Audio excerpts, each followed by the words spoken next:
চন্দ্রযান 3 যেখানে যাচ্ছে সেই জায়গাটা কতটা ভয়ানক জেনে নিন। তারিখটা মনে রাখবেন, 14 জুলাই 2023 দুপুর 2:35।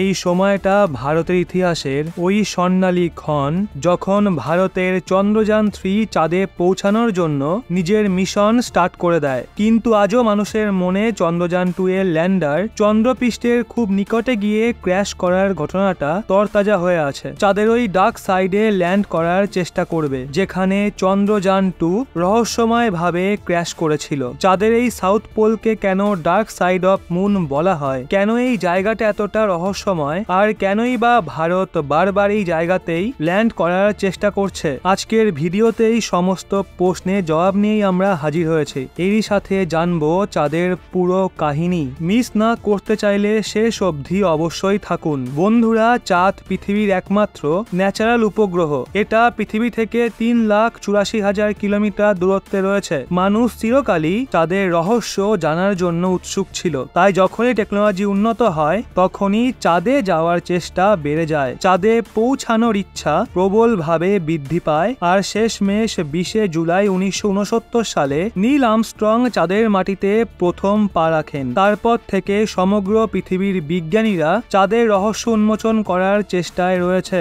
সবার প্রথমে যে প্রশ্ন আসে, চাঁদের উৎপত্তি কিভাবে হলো? চাঁদের উৎপত্তি আজ থেকে 4.5 বিলিয়ন বছর আগে হয়েছে বলে মনে করা হয়। তখন পৃথিবীও ধীরে ধীরে তৈরি হচ্ছিল। ওই সময় থিয়া নামের একটা বিশাল গ্রহ পৃথিবীর সঙ্গে ধাক্কা খায়। এই গ্রহ নাকি মঙ্গল গ্রহের মতো বড় ছিল। এই গ্রহ 15 কিলোমিটার প্রতি সেকেন্ডের গতিতে পৃথিবীর সঙ্গে ধাক্কা খেয়েছিল। এই ধাক্কার কারণে অনেক হালকা পদার্থর টুকরো গোটা মহাকাশে ছড়িয়ে যায়। তারপর ধীরে ধীরে গ্র্যাভিটেশনাল ফোর্সের জন্য এগুলো একে অপরের সঙ্গে জুড়তে থাকে। পরে গিয়ে এই পিণ্ডই আমাদের চাঁদ হয়ে ওঠে। চাঁদ স্পেসের পঞ্চম বৃহত্তম ন্যাচারাল উপগ্রহ। ক্ষেত্রফলের নিরিখে চাঁদের ক্ষেত্রফল সাউথ আফ্রিকার ক্ষেত্রফলের সমান। আর এই হিসাবে আমাদের পৃথিবীতে 9টা চাঁদ থাকতে পারে। চাঁদ দেখতে যতই গোলাকার মনে হোক, কিন্তু এটা গোল নয়, ডিম্বাকার হয়ে থাকে। চাঁদের মাধ্যাকর্ষণ শক্তি কম হওয়ায় এর কোনো বায়ুমণ্ডল নেই। এর জন্য এখানে ঋতু পরিবর্তন হয় না। চাঁদে দিনের বেলায় তাপমাত্রা 180 ডিগ্রি সেলসিয়াস এবং রাতের তাপমাত্রা -153 ডিগ্রি সেলসিয়াস। চাঁদের নিজস্ব কোনো আলো নেই, এটা সূর্যের আলোয় আলোকিত হয়। এছাড়া চাঁদের মাধ্যাকর্ষণ শক্তি কম হওয়ায় চাঁদে যাওয়ার পর যে কোনো বস্তু বা ব্যক্তির ওজন পৃথিবীর থেকে কম হয়ে যায়। যখন সূর্য এবং চাঁদের মাঝে পৃথিবী চলে আসে তখন হয় চন্দ্রগ্রহণ। ওই সময় পৃথিবীর কিছু অংশ পুরো অন্ধকার হয়ে যায়। বন্ধুরা, আমরা এখনো জানি না চাঁদে কতই না রহস্য লুকিয়ে আছে, এবং এর মধ্যে সব থেকে বড় রহস্য যেটা এখনো অবধি কোনো খোলাসা হয়নি সেটা হলো চাঁদের ডার্ক সাইড।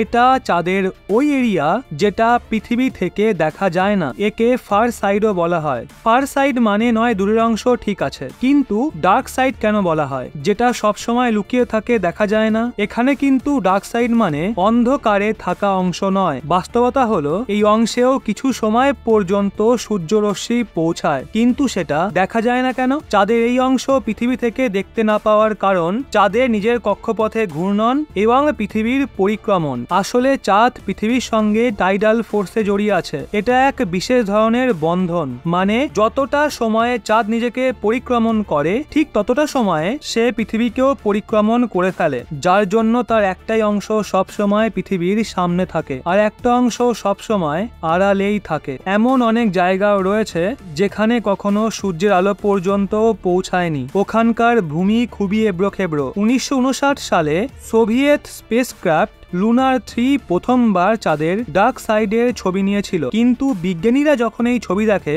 তখন তারা চমকে যায়, কারণ চাঁদের ওই এরিয়া তার অপোজিট সাইডের থেকে একেবারেই আলাদা ছিল। ওখানে বড় বড় গর্ত ছিল, কিন্তু ওখানকার ভূমির রং একেবারেই আলাদা ছিল, যেখানে পৃষ্ঠে কোথাও লাভার ছাপ ছিল না। এর মানে চন্দ্রপৃষ্ঠের ওই সাইডের লাভা বেরিয়ে আসেনি। বিজ্ঞানীদের মতে এর কারণ নর্থ পোল ও সাউথ পোল অর্থাৎ ডার্ক সাইডের থিকনেস।